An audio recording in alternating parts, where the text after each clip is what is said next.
Alright, ladies and gentlemen, welcome back to Raiders Daily. My name is Jackson. I post daily Raiders content. Hit that like button, hit that sub button.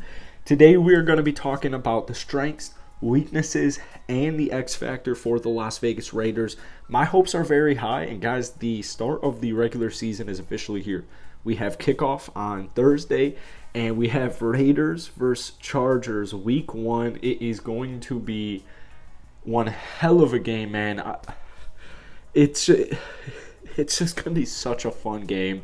Even if you don't like the Raiders or you don't like the Chargers, you're going to have a great time watching this game. The Raiders, I think they're going to have an amazing season this upcoming year, and we're going to go ahead and talk a little bit about it. I'm going to go ahead and react to this article. Before we get into it, hit that like button, hit that sub button.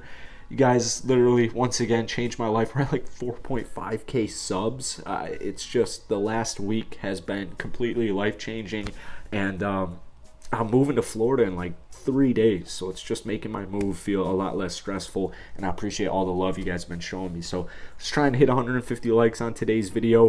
I feel a little bit different because we have a face cam on here. I just shaved, and I feel like 18. So here we go. All right, Las Vegas Raiders. This is such a reoccurring theme, dude. How am I really reading a power ranking article with the Las Vegas Raiders, a playoff team, a 10-win team last year?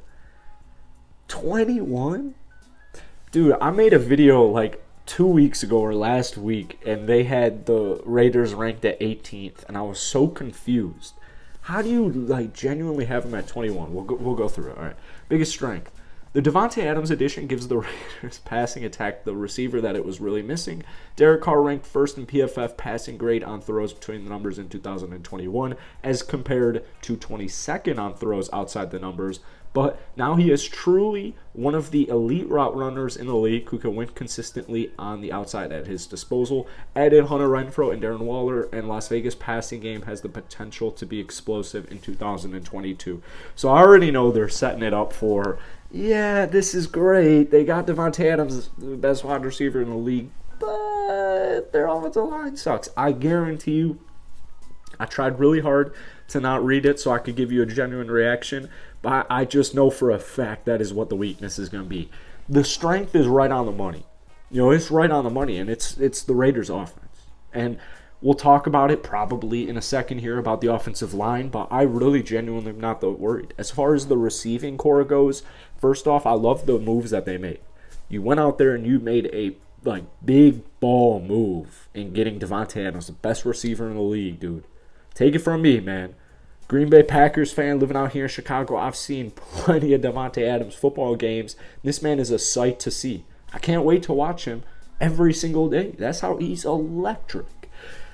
But you throw in a Hunter Renfrow, 100 reception, 100 or 1,000-yard receiver. You throw in a healthy Darren Waller, who, as you guys helped kind of back it up, like he's very clearly a top 5 tight end in the NFL when he's healthy. And if he's healthy, forget about it. I love some of the really low-key moves. Guys like DJ Turner. You have a solid running back core, and you have Derek Carr, who's coming off a career year, 4,800 yards.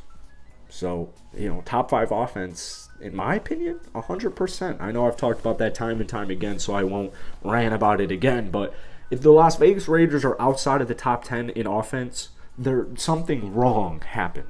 Because McDaniels isn't going to allow that. Carr's not going to allow that. Adams. The Raiders staff and personnel are not going to allow that. And so if that were to happen, something devastating would have occurred. And we're not even going to discuss that in today's video. So biggest weakness. All right. The counter argument to the explosive passing game argument above is that the Raiders didn't do too much to improve Carr's pass protection this offseason. The right side of Las Vegas offensive line allowed more pressures than any other right guard and tackle duo in the NFL in 2021, 124. I do want to say really quickly, Alex Leatherwood is no longer with the Raiders, especially that happened last week. So, he had a historically disgusting season. For a dude getting picked 17th out of Alabama,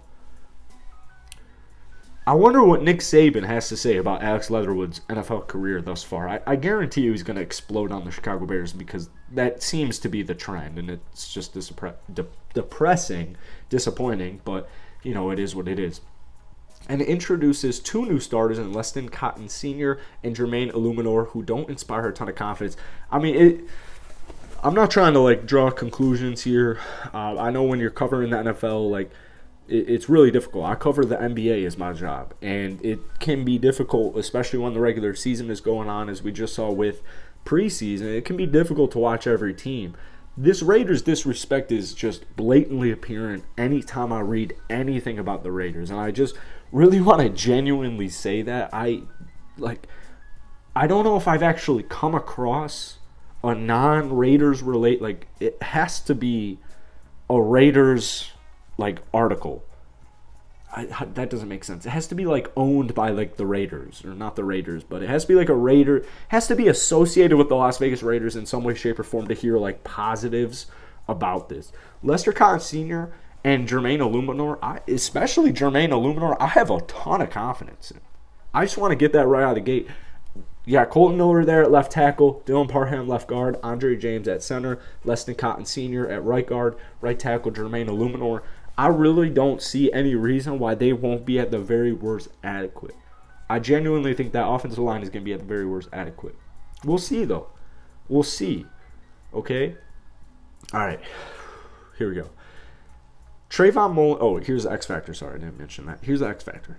Trayvon Mullen recorded a 73.9 PFF coverage grade across the first 3 games the 2021 season before a foot injury derailed his campaign. There was at least some intrigue for him heading into the 2022 season, but the Raiders decided that they had seen enough shipping Mullen to Arizona for a late-round pick. That puts a lot of pressure on Anthony Averett to produce in a full-time starting role. That's like the point. Averett allowed 739 yards into his coverage, 6th most among NFL cornerbacks in 2021 in a starting role with Baltimore last season. So when we take a look at the secondary, and I just want to make one thing perfectly clear, Trayvon Mullen, I was very big on Trayvon Mullen. But what the Raiders see and what I see are going to be completely different, especially because I'm not at camp. I'm not seeing the nitty-gritty.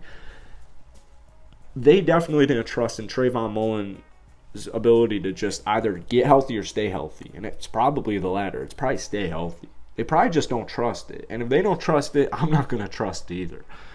At cornerback, you got Rocky Sin, which was a great get from the Colts. You have Anthony Averett, who I guess he's been inconsistent, as they're alluding to, but I have hope.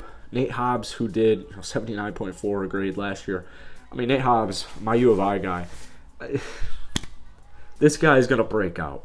We all see it. He's going to break out this upcoming season. And then at safety, you have Jonathan Abram and Trayvon Moehrig, who I think those 5, I really don't see a reason, same thing with the offensive line, why they won't be at the worst adequate. So that's just my opinions, man. But let me know what you guys think. Hit that like button. Hit that subscribe button for daily Raiders content. And I would love to hear your guys' opinions. Love responding to you guys. Like I said, changed my life. I guess we're trying to hit 5,000 subs, which is completely surreal. Like, some of these videos are getting like 20,000 views. It's just wild. So I appreciate you guys so much from the bottom of my heart. And let's have a great season, man. Peace.